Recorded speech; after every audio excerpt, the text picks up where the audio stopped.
Hello dear students, this is Kumar from RP Senior Secondary School, Kharekhan, Sirsha. So students, I am your physics tutor. So students, come to our topic. Today we will discuss class 9th physics chapter number 1st, that is motion. So students, what do you mean by motion? Motion आखिर कहते किसे हैं? Motion. An object is said to be in motion when it changes its position with respect to time. So students, motion उसे कहा जाता है, इसको हिंदी में बोलते हैं बेटा गति.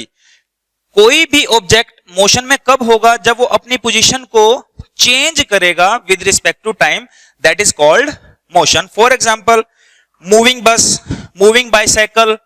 देखिए बेटा, मैं आपके सामने खड़ा हूं, ये क्या है? ये मोशन नहीं है, इसको हम बोलते हैं रेस्ट. अभी मैं क्या कर रहा हूं? इस कैमरे के सामने आप देखो, मूव कर रहा हूं मैं विद रिस्पेक्ट टू टाइम. एक सेकंड में यहां हूं तो एक सेकंड में मैं यहां जा रहा हूं, तो ये क्या होगा बेटा? मोशन. सो स्टूडेंट, मोशन क्या होता है? एन ऑब्जेक्ट, दोबारा से रिपीट कर रहा हूं, an object is said to be in motion when it changes its position with respect to time. For example, moving train, moving bus, moving bicycle, anything which is moving is in motion. Next student है बेटा हमारा, next जो हमारा topic है वो है rest. Rest किसे कहते हैं? देखिए बेटा, जैसे मोशन के अंदर हमने पढ़ा an object is said to be in motion when it change its position with respect to time, इसी प्रकार हम रेस्ट को डिफाइन करेंगे. क्या? An object is said to be in rest when it does not change its position with respect to time. For example, देखिए बेटा, ये marker है, ये मार्कर मेरे हाथ के ऊपर क्या है? रेस्ट पोजीशन में है, लेकिन अगर मैं इसके ऊपर फोर्स लगाता हूं तो ये मूव करने लगता है, तब ये मोशन में आ जाएगा. सो स्टूडेंट्स, दोबारा से मैं रिपीट कर रहा हूं, रेस्ट किसे कहते हैं? An object is said to be in rest when it does not change its position with respect to time is known as rest. Next जो है बेटा हम कर रहे हैं, मैं इसे रब कर रहा हूं बेटा. नेक्स्ट जो टॉपिक है हमारा बेटा, हम करेंगे डिस्टेंस. डिस्टेंस किसे कहते हैं बेटा? डिस्टेंस, दूरी. Distance is defined the actual path covered by an object. So actual path covered by an object, जो टोटल पाथ वो कवर करता है उसे हम क्या बोलते हैं बेटा? डिस्टेंस बोलते हैं. फॉर एग्जाम्पल, कोई भी ऑब्जेक्ट था, इस ए पॉइंट से चला और वो इस तरह से मूव करता हुआ किसी भी डायरेक्शन में जा रहा है और कहां पहुंच गया? बी पे. कहां पहुंच गया? बी पे. सो सपोज दैट कि ए से बी इस डायरेक्शन में जाने से जो टोटल डिस्टेंस बन रहा था, मान लीजिए कि वो कितना है? 100 किलोमीटर. कितना है? 100 किलोमीटर. सो जो एक्चुअल पाथ कवर किया है, क्या पाथ कवर कर रहा है? ऑब्जेक्ट ए पॉइंट से चला, इस पाथ से जाता हुआ कहां पहुंच गया? वो बी पे पहुंच गया. तो उसने कितना डिस्टेंस कवर किया? That is 100 kilometre. कितना किया? 100 kilometre. So actual path covered by an object is known as distance. So distance को हम बेटा मेजर करते हैं, जो एसआई यूनिट है इसकी डिस्टेंस की, वो क्या है बेटा? मीटर. क्या है? Metre. SI units, standard international unit जो डिस्टेंस को मेजर करने की है, वो क्या होती है बेटा? मीटर. क्या होती है? मीटर. नेक्स्ट है बेटा हमारे पास डिस्प्लेसमेंट. क्या है?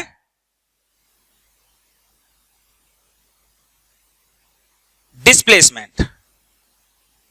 The shortest distance between the two points is known as displacement. For example, अभी मैंने एक एग्जांपल लिया था कि कोई ऑब्जेक्ट ए से चला और इस तरह से पाथ को वो कवर करता हुआ कहां पहुंचा था? बी पे. ए से बी में जो एक्चुअल डिस्टेंस कवर हुआ है वो कितना हुआ है? मैंने माना था 100 किलोमीटर. लेट अस सपोज वो कितना था? 100 किलोमीटर. अब मैंने क्या बोला है डिस्प्लेसमेंट की डेफिनेशन में? शॉर्टेस्ट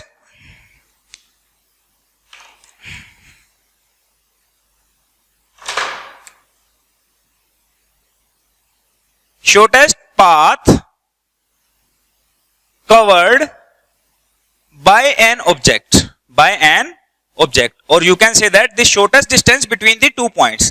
अब देखिए बेटा ए से बी जाने के लिए मुझे ये पाथ फॉलो करना पड़ा, लेकिन अगर मैं इसके बीच में शॉर्टेस्ट पाथ देखूं वो क्या है, ए से बी, ये एक शॉर्टेस्ट पाथ है। अब जो डिस्टेंस था वो 100 किलोमीटर है, लेकिन डिस्प्लेसमेंट सपोज दैट कि ए से बी अगर मैं जो शॉर्टेस्ट पाथ देख रहा हूं वो कितना है, 10 kilometre. So this is the displacement, this is the displacement. So students I repeat again, distance क्या होता है, actual path covered by an object is known as distance. ऐसा यूनिट क्या है, मीटर। उसके बाद क्या है बेटा, डिस्प्लेसमेंट। ये क्या होता है, shortest path covered by an object, और you can say that the shortest path between two points is known as displacement. इसकी भी जो यूनिट होती है, इसको मेजर करने की जो ऐसे यूनिट्स हैं बेटा, वो क्या है, मीटर। इसको भी हम किस में मेजर करते हैं बेटा, मीटर में। इसको एक हम डायग्राम से समझते हैं बेटा। एक और मैं डायग्राम बना रहा हूं, उसको समझते हैं बेटा। सपोज कोई ऑब्जेक्ट इस ए पॉइंट से चला और वो पहुंचा कहां, कुछ समय के बाद बी पे पहुंचा, कुछ समय बाद वो बी पे पहुंचा। अब वो इस बी पॉइंट से कहां गया, कहां गया, सी पॉइंट पे। अब ए और बी के बीच में अगर मैं डिस्टेंस की बात करता हूं वो कितना है, सपोज दैट कि वो 10 मीटर है, और बी और सी के बीच में भी कितना है, सपोज दैट कि ये 10 मीटर है। सो कोई भी ऑब्जेक्ट था, ए से चला सी पे पहुंचा, तो उसने टोटल डिस्टेंस कितना कवर किया, टोटल पाथ कितना कवर किया, 20 मीटर। तो टोटल पाथ, ये जो टोटल पाथ है यही होता है हमारा डिस्टेंस। टोटल हो गया 20 मीटर। अब वो कहता है कि ए और सी के बीच में डिस्टेंस इतना है, ये हमारा होता है डिस्टेंस, और ए और सी के बीच में डिस्प्लेसमेंट कितना होगा ये हम चेक करेंगे इस तरह से, ठीक है बेटा। सो ए से सी मैं चेक कर रहा हूं डिस्प्लेसमेंट फ्रॉम ए टू सी।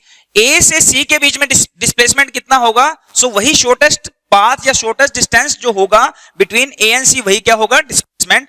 अब देखिए, एक ये हमारी क्या है, राइट एंगल ट्रायंगल है। ये हमारी क्या बनी है, एक राइट एंगल ट्रायंगल बनी है। इसके अंदर हम क्या, इसको देखो, ये क्या है, हाइपोटेन्यूज। ये क्या होता है हमारा बेस, ये हाइपोटेन्यूज, और ये हमारा परपेंडिकुलर।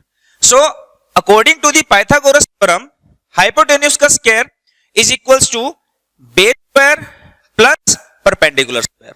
और यू कैन से दैट जब हम स्क्वायर को उठाएंगे तो यहां क्या लगा देंगे, स्क्वायर रूट लगा देंगे।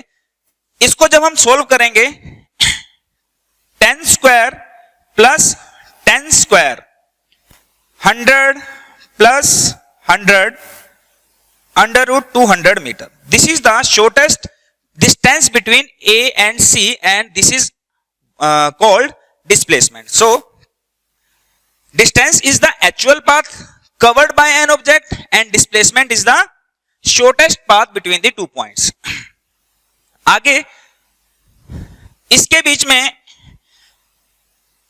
थोड़ा सा डिस्कशन और बचा है हमारा। जैसे डिस्टेंस, डिस्टेंस क्या होता है बेटा हमारा, स्केलर क्वांटिटी। क्या है, स्केलर क्वांटिटी। स्केलर क्वांटिटी क्या होती है बेटा,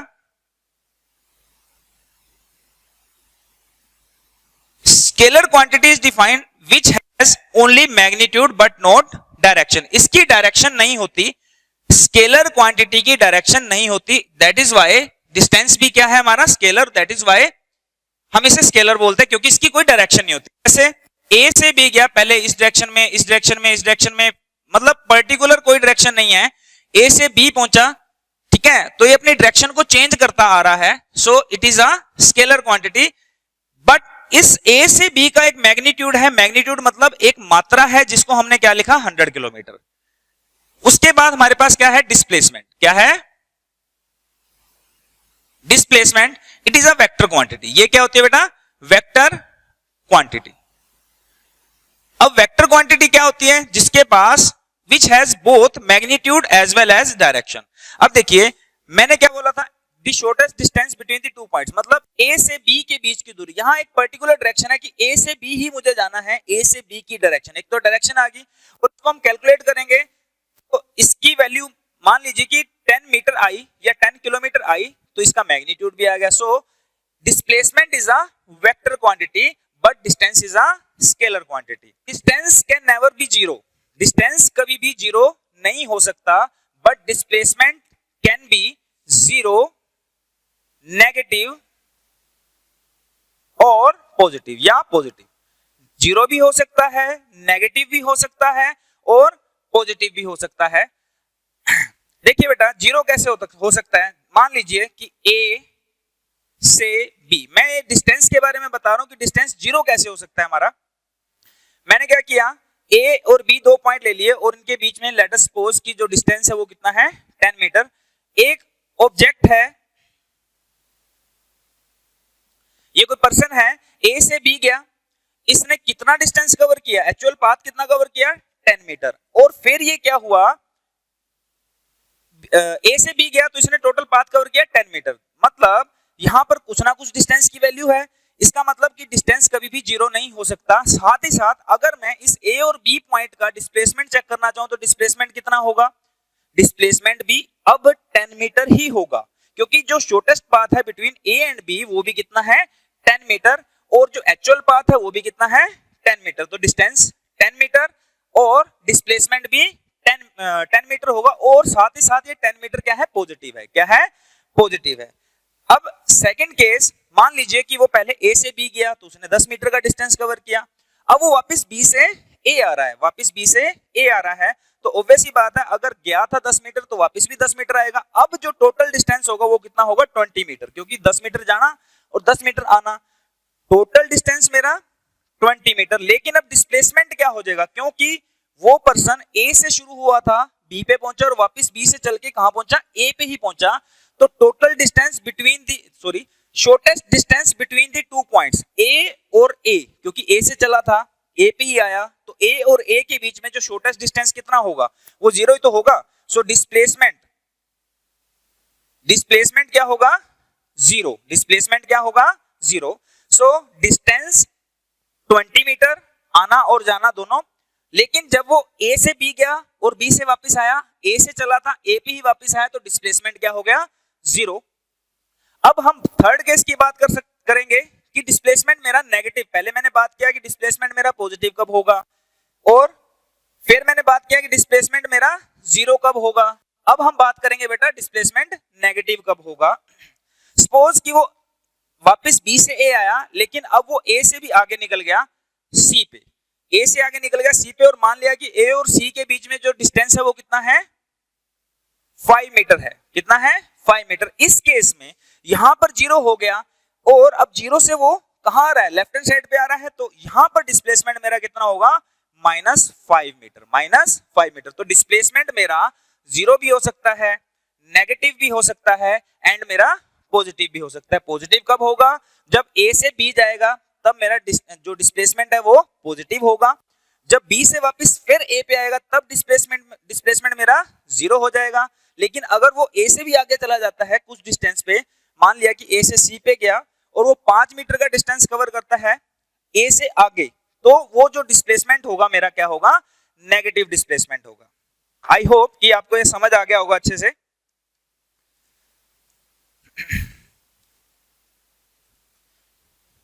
इसको एक और एग्जांपल से समझते हैं बेटा, क्योंकि अगर ये डिस्टेंस और डिस्प्लेसमेंट की कहानी समझ आ गई ना आपको, तो ये चैप्टर समझ आ जाएगा आपको अच्छे से।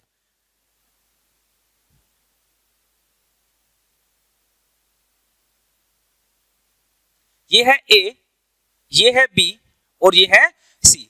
मान लीजिए कि ए से बी कोई ऑब्जेक्ट चला और उसने जो डिस्टेंस कवर किया, लेट अस सपोज 5 मीटर, कितना 5। उसके बाद बी से सी गया,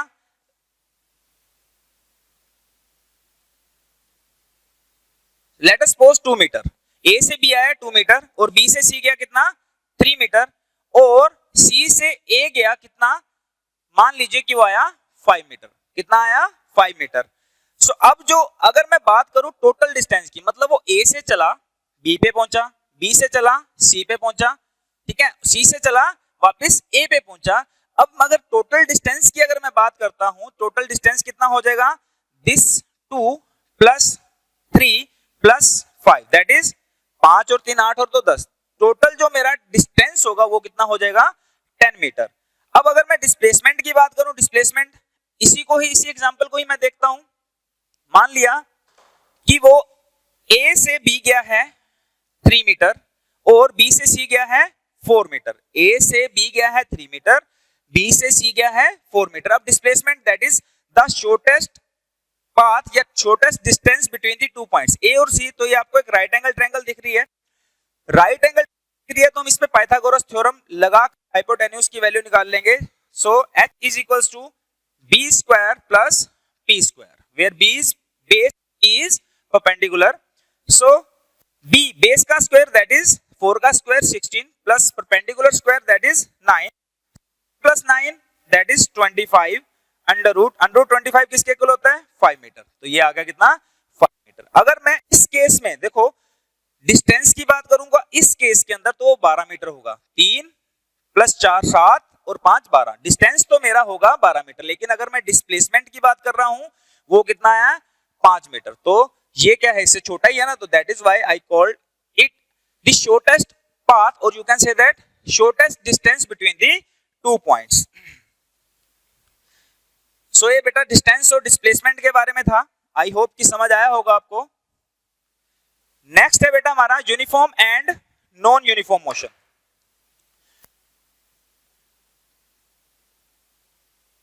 यूनिफॉर्म मोशन,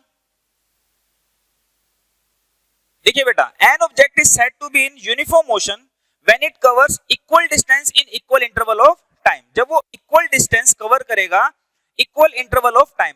फॉर एग्जांपल कि टाइम मान लीजिए कि स्टार्टिंग में वो रेस्ट पे था, जब उसने अपनी जर्नी स्टार्ट की तब आफ्टर 1 सेकंड सपोज दैट कि उसने डिस्टेंस कितना कवर किया, लेट अस सपोज 5 मीटर। उसके बाद आफ्टर फिर 1 सेकंड, मतलब पहले 1 सेकंड उसके बाद क्या आएगा 2 सेकंड, 2 सेकंड के बाद उसने कितना डिस्टेंस कवर कर लिया, नेक्स्ट फिर 5 मीटर, नेक्स्ट 3 सेकंड में 15 मीटर। तो यहाँ क्या हो रहा है हर 1 सेकंड के बाद वो 5-5 मीटर का डिस्टेंस बढ़ता जा रहा है। That means equal time interval है और इक्वल ही डिस्टेंस कवर कर रहा है। So students an object is said to be in uniform motion if it covers equal distance in equal interval of time। इसको मैं एक डायग्राम से शो कर देता हूं बेटा। मान लीजिए A से B गया, A से B का डिस्टेंस था 5 मीटर और A से B जाने में टाइम कितना लगा 1 सेकेंड। फिर वो कहां से कहां गया B to C गया, B to C जाने में भी उस डिस्टेंस कितना था 5 मीटर और टाइम कितना लगा 1 second. C to D distance is 5 metre कितना लगा 1 second. D to E time 1 second और डिस्टेंस 5 मीटर। हर 1 सेकेंड के अंदर वो कहां कितना चल रहा है 5 metre 5 metre 5 metre. So that is why called it as uniform motion. So uniform motion क्या होता है, an object is said to be in uniform motion when it covers equal distance in equal interval of time. Next है बेटा हमारा non uniform motion.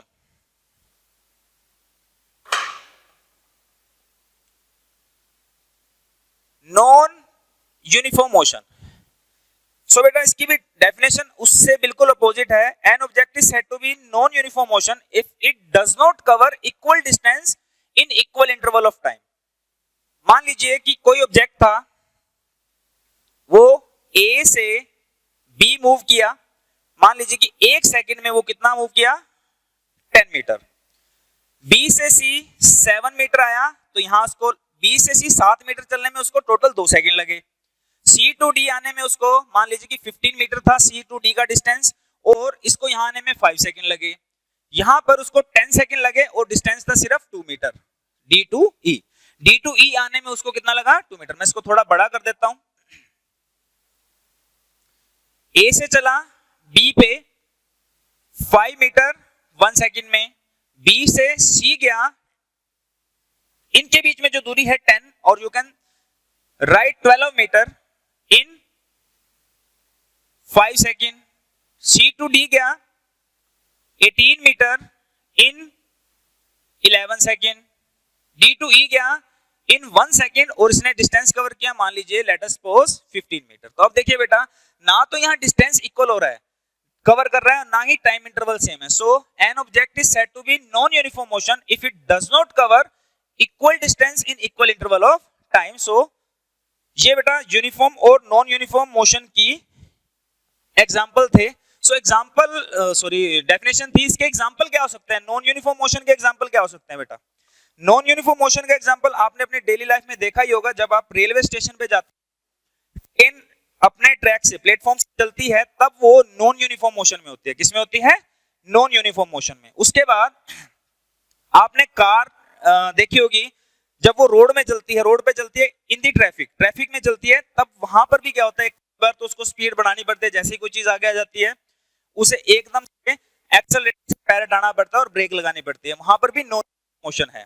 उसके जो free fall होता है, फ्री फॉल क्या होता है, मान लीजिए मैंने छत से कोई ऑब्जेक्ट नीचे फेंका, तो without the influence of any force, किसी फोर्स के मतलब उसके ऊपर इन्फ्लुएंस प्रभाव नहीं है, सिर्फ under the influence of gravitational force की वजह से ही वो नीचे आ रहा है, वहां पर फ्री फॉल होगा। और उस केस में भी जब ऑब्जेक्ट ऊपर से नीचे की तरफ आएगा, वहां पर भी क्या होगा, नॉन यूनिफॉर्म मोशन होगा। और यूनिफॉर्म मोशन का जो ग्राफ होगा बेटा, क्योंकि वो इक्वल डिस्टेंस, ये मान लीजिए कि डिस्टेंस था और ये क्या है, टाइम, अगर मैं डिस्टेंस टाइम ग्राफ पे यूनिफॉर्म मोशन को ड्रॉ करना चाहूं, ये टाइम इंटरवल है 1 सेकेंड, 2 सेकेंड, 3, 4, 5, देखिए यहाँ पर 1, 2, 3, ये एक एक सेकेंड का गैप है। मान लीजिए 5 मीटर, 10 मीटर, 15, 20, 25, एक सेकंड में वो 5 मीटर गया, अगले एक सेकंड में फिर वो 5 मीटर गया, अगले एक सेकंड में फिर वो 5 मीटर गया, अगले एक सेकंड में फिर वो 5 मीटर गया। तो जो मेरा यूनिफॉर्म मोशन होगा उसका जो ग्राफ होगा बिल्कुल स्ट्रेट लाइन आएगी।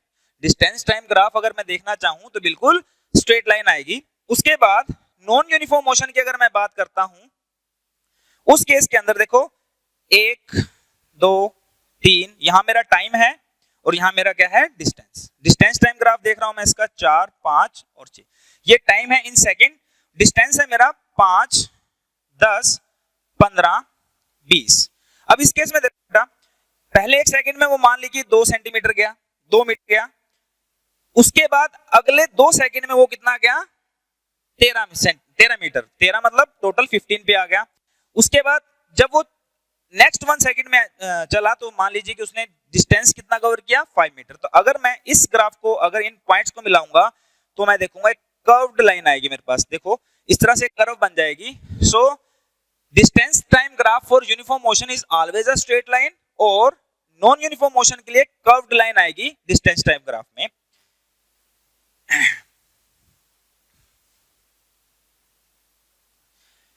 नेक्स्ट स्टूडेंट, जो टॉपिक है हमारा स्पीड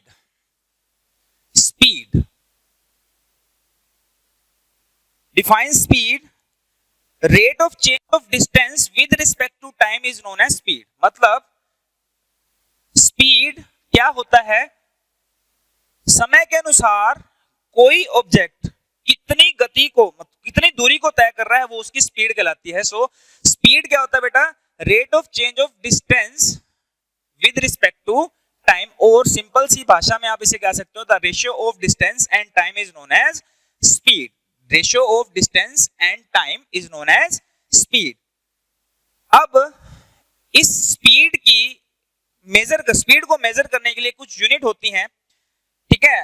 मान लीजिए कि डिस्टेंस मेरा हम मेजर करते हैं मीटर में, जो डिस्टेंस हम मेजर करते हैं किसमें मेजर करते हैं, मीटर में, और टाइम हम किसमें मेजर करते हैं, सेकंड में। So the SI unit for speed is metre per second. SI unit क्या होती है इसकी, मीटर पर सेकंड, ऐसे भी लिख सकते हैं, मीटर सेकंड इनवर्स बोल देते हैं इसको, या फिर मीटर पर सेकंड, इस तरह से, तीनों तरह से हम इसको लिख सकते हैं। So the units to measure the speed is metre per second या मीटर सेकंड इनवर्स।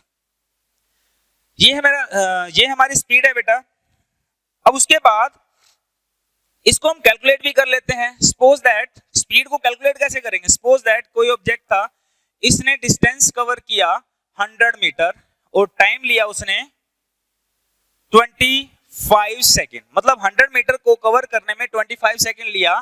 तो अगर मैं स्पीड निकालना चाहूं, मुझे फॉर्मूला पता है कि ये डिस्टेंस अपॉन टाइम होता है। डिस्टेंस उसने कवर किया 100 मीटर, टाइम कितना लिया 25 सेकेंड। तो इसको मैं जब सिंप्लीफाई करूंगा, 25 1 जा 25 और 25 4 जा 100, मेरे पास जो आंसर आएगा, मेरा जो इसकी स्पीड आएगी वो कितनी होगी, 4 मीटर पर सेकेंड। कितनी होगी बेटा, 4 मीटर पर सेकेंड।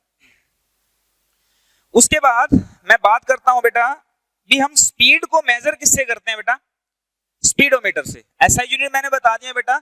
स्पीड को मेजर करने के लिए हम यूज करते हैं बेटा स्पीडोमीटर। आपकी गाड़ी में बाइक्स में, गाड़ियों में, सबके अंदर लगा होता है स्पीडोमीटर, ठीक है। सो उसके बाद हम बात करते हैं बेटा एवरेज स्पीड की। एवरेज स्पीड क्या होती है? एवरेज निकालनी है हमें किसी भी चीज की, एवरेज स्पीड। अभी मैंने बात की स्पीड की, डिस्टेंस अपॉन टाइम, तो एवरेज स्पीड क्या होती है? Total distance upon total time. मतलब अगर कोई ऑब्जेक्ट एक जगह से चला, सपोज दैट कि वो एक सिरसा से चला और वो आ रहा है खैरेखा तक, तो ऑब्वियस ही बात है कि वो सेम स्पीड से तो नहीं आएगा और हर एक टाइम इंटरवल में वो इक्वल डिस्टेंस भी कवर नहीं करेगा। मान लीजिए कि वो पहले आया, वो चला और एयरफोर्स तक आया हमारे यहाँ से, उसने जो डिस्टेंस कवर किया 10 सेकंड में, उसने 20 मीटर डिस्टेंस कवर किया। सपोज दैट ए से सी आ गया, उसके बाद बी से सी आया आगे, और मान लीजिए कि उसने 20 सेकंड में 50 मीटर डिस्टेंस कवर किया, तो ये ए से चला और बी पे पहुंच गया। अब मुझे क्या निकालनी है? Average speed. क्या निकालनी है? Average speed. तो एवरेज स्पीड का फॉर्मूला आपको पता ही है, टोटल डिस्टेंस कितना कवर किया? 20 प्लस 50 दैट इज 70, और टोटल डिस्टेंस कितना कवर किया उसने? सॉरी टाइम, टोटल टाइम कितना लिया 70 मीटर को कवर करने के लिए? 10 प्लस 20 दैट इज 30 सेकेंड। जब मैं इसको कट करूंगा तो ये मेरे पास आ जाएगा 7/3 मीटर पर सेकेंड। तो इसकी एवरेज स्पीड आ गई। मतलब यहां से यहां तक पहुंचने में जो उसकी एवरेज स्पीड लगी वो क्या लगी? सॉरी एवरेज स्पीड निकल के 7/3 मीटर पर सेकेंड। उसके बाद बेटा यूनिफॉर्म स्पीड। यूनिफॉर्म स्पीड क्या होती है बेटा? Equal distance. अभी हमने यूनिफॉर्म मोशन की बात करी थी ना। यूनिफॉर्म मोशन में मैंने क्या बताया था आपको? An object is said to be in uniform motion if it covers equal distance in equal interval of time. इसी प्रकार से यूनिफॉर्म स्पीड की डेफिनेशन भी यही है, an object is said to be in uniform speed if it covers equal distance in equal interval of time. तो वो हमारी क्या हो जाएगी? यूनिफॉर्म स्पीड हो जाएगी। इसी प्रकार से नेक्स्ट है हमारे पास velocity. Yes, velocity. So velocity को कैसे डिफाइन करेंगे बेटा?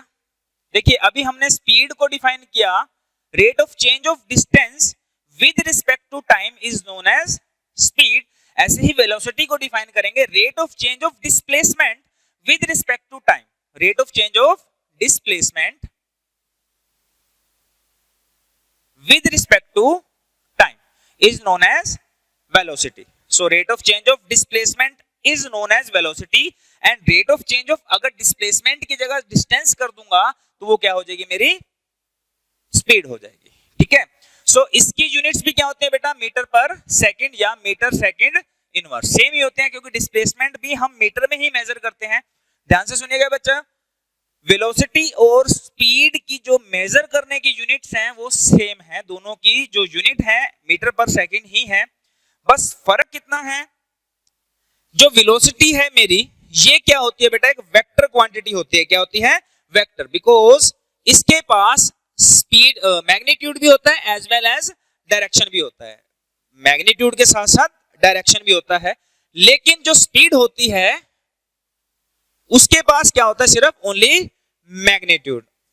इसको हम इस एग्जांपल से समझते हैं। सपोज कि मैं अगर कोई रोड पे कार जा रही है तो मैं सिर्फ उसको देख के यही बता सकता हूं, सिर्फ यही मैं बताता हूं कि एक कार जा रही है 80 किलोमीटर पर आवर की स्पीड से, 80 मीटर पर सेकंड की स्पीड से, 80 मीटर पर सेकंड की स्पीड से, तो मैं क्या कहूंगा?